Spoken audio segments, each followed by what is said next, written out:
Hi, morning mga BFF. Pagluto tayo ngayon ng bupis. Ito, ininit na natin yung mantika. Mag-start na tayo mag-isa. Unahin natin ang bawang.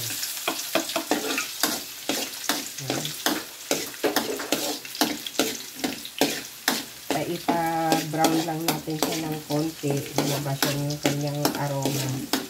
And then, in-next natin yung ating sibuyas. Pero wait lang, hintayin muna natin siya mag-brown ng konti. Guys, in-next na natin ang sibuyas. Wait lang natin ulit siya na lumabas yung kanyang mga aromatic niya.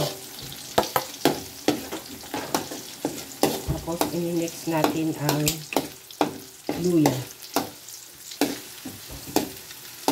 Okay guys, lumabas ang aromatic ng bawang at sibuyas. In-next na natin ang ating luya.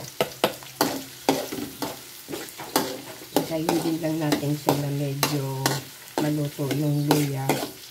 Saka natin ilagay yung next na ingredients. Okay na yung aromatic ng bawang, sibuyas, luya. I-next na natin yung ating main ingredient, ang pambopis. Ayan. Isang katutak lang ito. 3 kilo ito. Halo.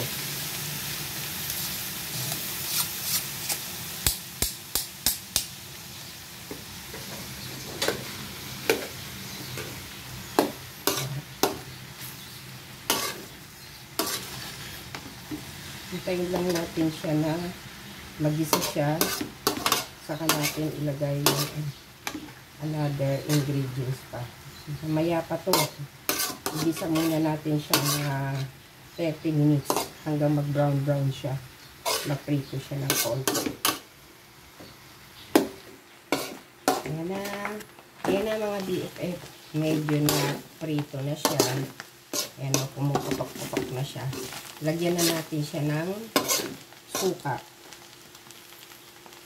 1 baso.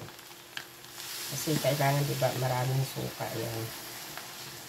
Huwag mo munang haluin pagka kalalagay lang ng suka.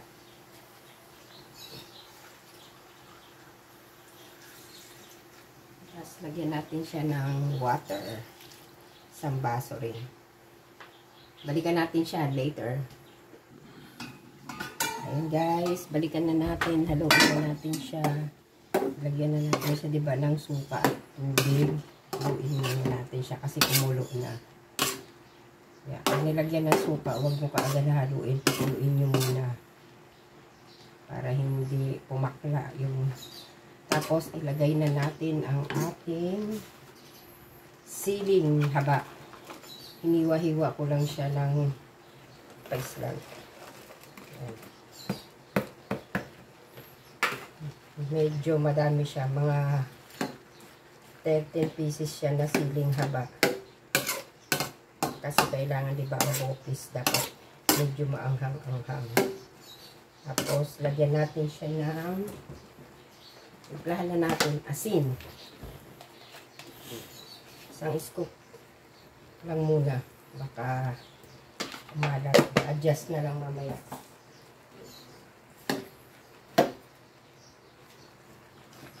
Lagyan na natin siya ng ibang ingredients. Lagyan natin siya ng aji.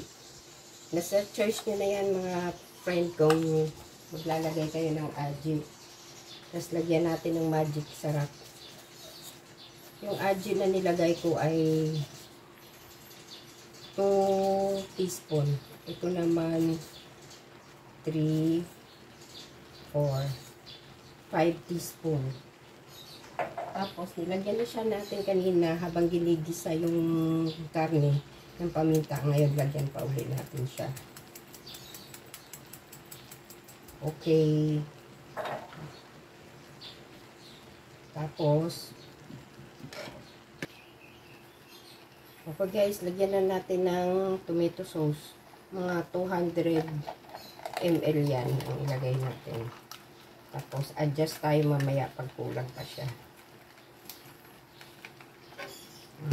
Balikan natin siya. Ayan. So, ayan mga BFF. Okay na siya.